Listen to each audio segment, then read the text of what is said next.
J'ai lu l'article que vous avez publié. Il est d'une exceptionnelle valeur scientifique.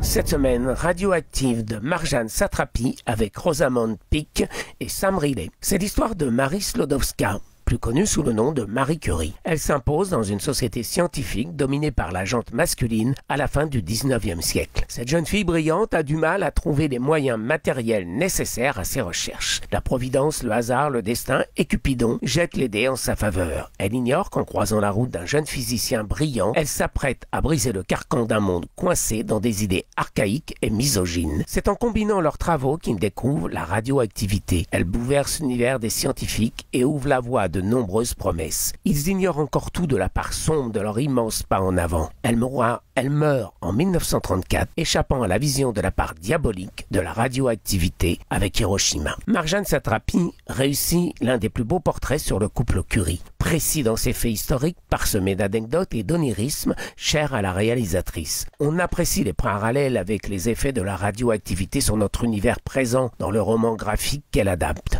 C'est entre la part du diable et des anges, la première machine à radiographier impressionnante, et le monstrueux Hiroshima. Toute sa vie, elle composera avec une double, voire une triple discrimination concernant ses origines polonaises, son statut de femme, indépendante et peut-être sa condition d'intellectuelle. Dans une reconstitution soignée, elle s'appuie sur Rosamond Pike, magnifique Marie Curie, pour un récit en relief mélangeant la fiction, la réalité historique, scientifique et leurs effets. C'est un beau portrait de femme indépendante, volontaire, décidée à vivre comme elle le souhaitait. Je vous propose d'écouter Marjane Satrapi nous parler de son film. Je ne savais pas du tout qu'il y avait un roman graphique. D'abord, moi j'ai lu un scénario.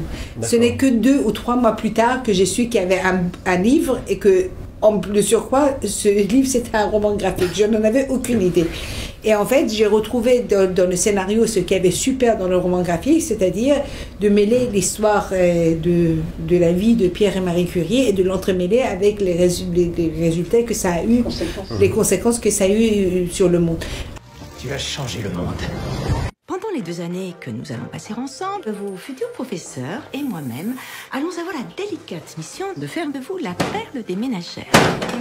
Petit bonus cette semaine, Juliette Binoche et Martin Provost nous parlent de La Bonne Épouse. Je repasse, je coupe, je me soulis. Pour respecter les 7 commandements de La Bonne Épouse. Bah oui, sinon il ne m'aurait pas casté. J'ai fait un casting.